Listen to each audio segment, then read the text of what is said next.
So I started buying Jasmy a little while ago. I think it's a pretty cool little project. And I like the idea that it was under 2 cents and people are excited about it going onwards and upwards. And then they did their deal with Panasonic for the Internet of Things, and that made it a double down. I doubled it in a half down. I only have $600 invested, but that's $600. If it goes to like $20, it's like $400,000. Some people say it's gonna go to 300. That's like $6 million, dude. This is the type of thing. If you're into programming at all and have ideas for software, I mean, the personal data locker in Jasmy that they're going to be building out differently, and you can always do that like EIPs and Ethereum improvement protocols. You can always make JIPs, I guess they'd call them. I don't know, Jasmy improvement protocols, but you can store different types of data there. I think they're going to make it possible to store all kinds of different types of data inside of Jasmy. And so it's data that I don't know what degree of privacy and secrecy you'll have for the data records and what type of databases that will be in there, whether it be mutable or immutable.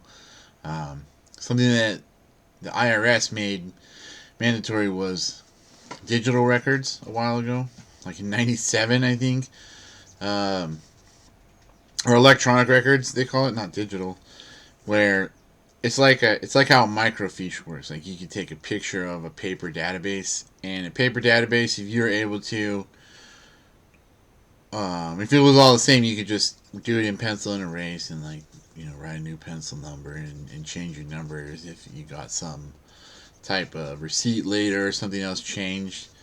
But it's not with the IRS. When you file something, you're asserting that that is the correct number that it is. I mean, there's 1040X. You can refile. You can explain that something new popped up that you weren't thinking about. I mean, some excuses are really lame, and they'll maybe accept them. Maybe you'll have some other situation happen. But a record is something that you are showing. It's almost like it's just like a photo. I mean, an immutable electronic photocopy of what records you're seeing exist as such. And so, wanting to make a specific identity, accrual accounting, double entry accounting program for Bitcoin and other cryptos so that you can do import export, paying people in other countries with crypto, and then import or export from there to a different country, or import to export and export from there, import to here, and be able to do partial distributions of the crypto at different stages in the shipping process according to the Incoterms deals that you make.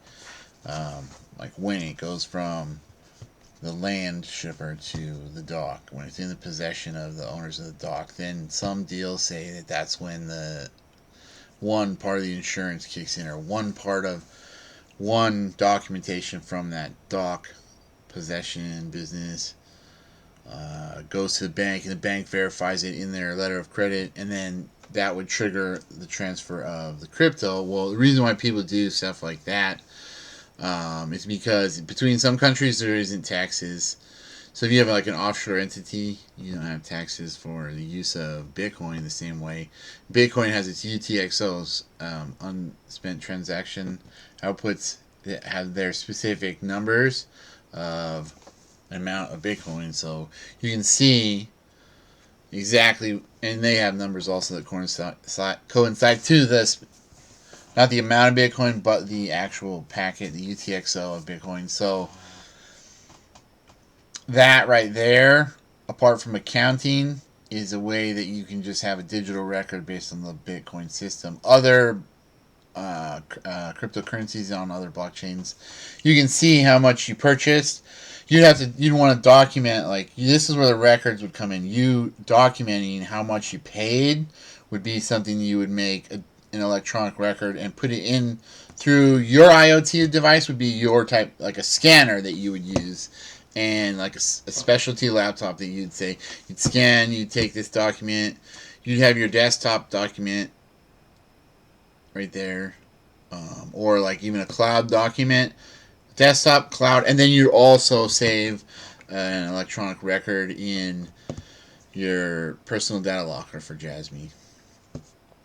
And that would be part of your crypto platform that connects to all these different cryptos, and then you'd use JavaScript because it's a language that lets you do all kinds of things and make really nice user interfaces. But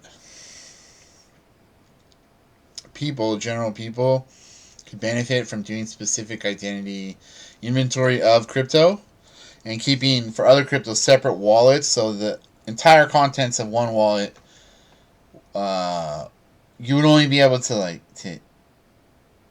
put crypto into that wallet one time. So you'd make one purchase, so you'd keep the cost basis the same.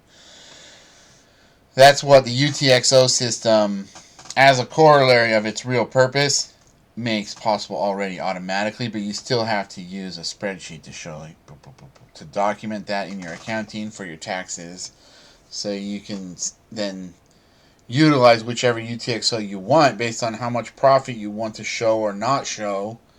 And because that specific amount of Bitcoin was purchased at that specific price, it's its own identity.